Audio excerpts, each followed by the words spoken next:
നേപ്പാളിന്റെ തലസ്ഥാനമായ കാഠ്മണ്ഡുവിൽ പവിത്രമായ ബാഗ്മതി നദിയുടെ തീരത്താണ് ലോകപ്രശസ്തമായ പശുപതിനാഥ ക്ഷേത്രം സ്ഥിതി ചെയ്യുന്നത്.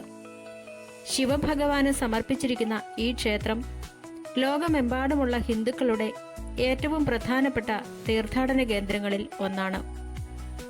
1979 യുനെസ്കോ ഈ ക്ഷേത്ര സമുച്ചയത്തെ ലോക പൈതൃക പട്ടികയിൽ ഉൾപ്പെടുത്തിയിട്ടുണ്ട്.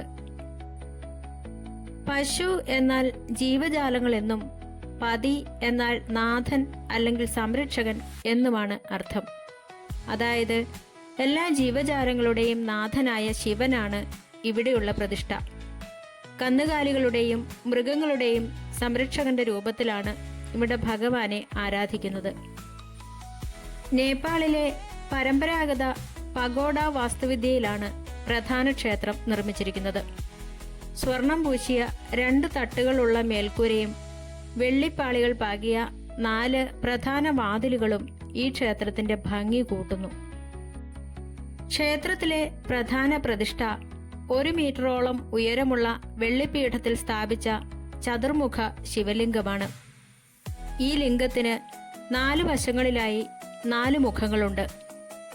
കിഴക്ക് തൽപുരുഷൻ, പടിഞ്ഞാറ് സദ്യോജാതൻ, വടക്ക് വാമദേവൻ, തെക്ക് അഘോരൻ എന്നിങ്ങനെയാണ് ഈ മുഖങ്ങൾ അറിയപ്പെടുന്നത്. ഇവ പ്രകൃതിയിലെ 4 ഘടകങ്ങളായ ഭൂമി, ജലം, അഗ്നി, വായു എന്നിവയെ പ്രതിനിധീകരിക്കുന്നു. ഈ ക്ഷേത്രത്തിലെ മറ്റൊരു പ്രത്യേകത ഇവിടുത്തെ പ്രധാന പൂജാരിമാർ അഥവാ ഭട്ടന്മാർ നേപ്പാളികളല്ല, മറിച്ച് ഇന്ത്യയിലെ കർണാടകയിൽ നിന്നുള്ള ബ്രാഹ്മണരാണ് എന്നതാണ്. നൂറ്റാണ്ടുകളായി തുടരുന്ന ആചാരമാണിത്. ക്ഷേത്രത്തിന് തൊട്ടൊഴുകുന്ന ബാഗ്മതി നദീതീരം വളരെ പവിത്രമായി കരുതപ്പെടുന്നു. ഇന്ത്യയിലെ വാരണാസി പോലെ ഇവിടെ വെച്ച് മൃതദേഹങ്ങൾ സംസ്കരിക്കുന്നത് മോക്ഷപ്രാപ്തിക്ക് കാരണമാകുമെന്നാണ് ഭക്തരുടെ വിശ്വാസം. ഈ ക്ഷേത്രത്തിന്റെ ഉള്ളിലേക്ക് ഹിന്ദുമതത്തിൽപ്പെട്ടവർക്ക് മാത്രമേ പ്രവേശനമുള്ളൂ. മറ്റു മതസ്ഥർക്ക് ബാഗ്മതി നദിയുടെ മറുതീരത്ത് നിന്ന് ക്ഷേത്രത്തിന്റെ ഭംഗി ദർശിക്കാവുന്നതാണ്.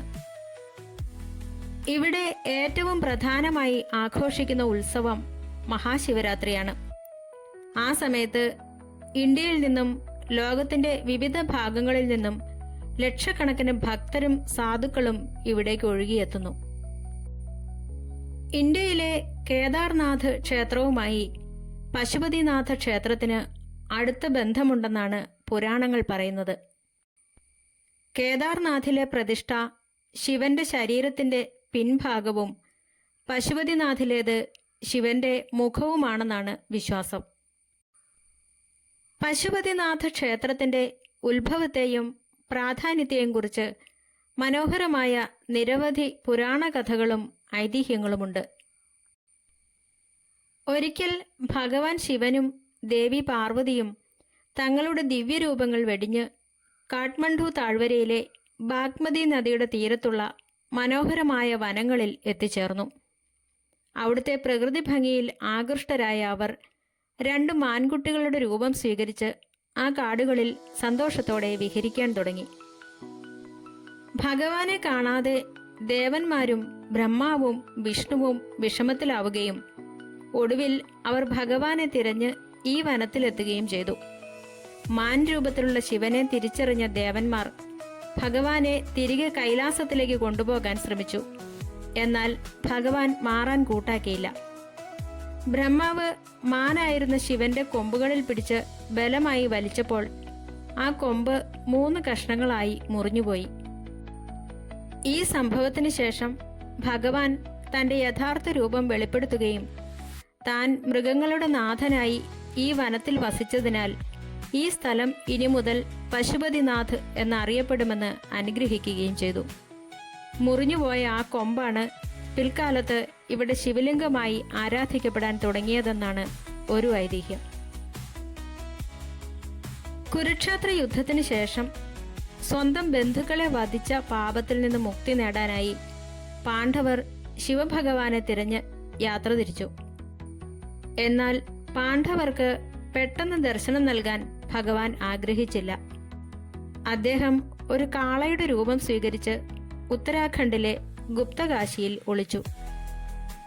പാണ്ഡവർ ഭഗവാനെ തിരിച്ചറിഞ്ഞപ്പോൾ ഭഗവാൻ ഭൂമിക്കടിയിലേക്ക് താഴ്ന്നുപോയി.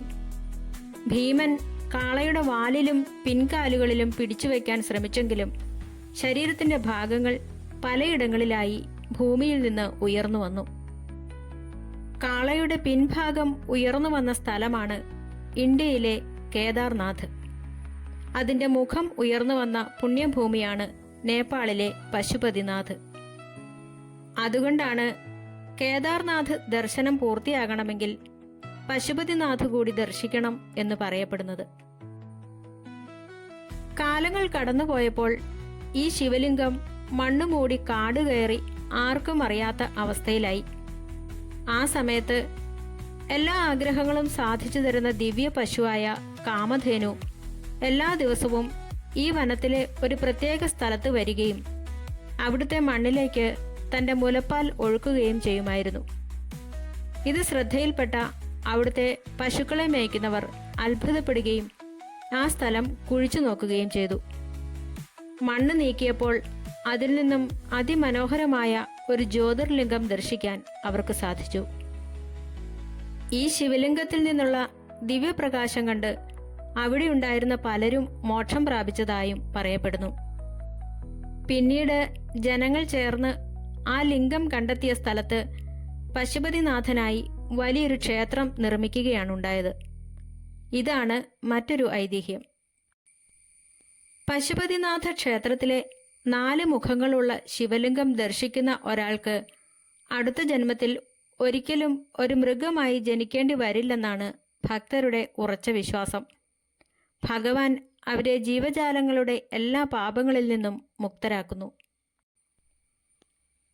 നേപ്പാളിലെ പശുപതിനാഥ ക്ഷേത്രത്തിൽ ഇന്ത്യയിലെ, പ്രത്യേകിച്ച് കർണാടകയിൽ നിന്നുള്ള കന്നഡ ബ്രാഹ്മണരെ മാത്രം പ്രധാന പൂജാരിമാരായി നിയമിക്കുന്നതിന് പിന്നിൽ നൂറ്റാണ്ടുകൾ പഴക്കമുള്ള ശക്തമായ ചരിത്രപരവും സാംസ്കാരികവുമായ കാരണങ്ങളുണ്ട്.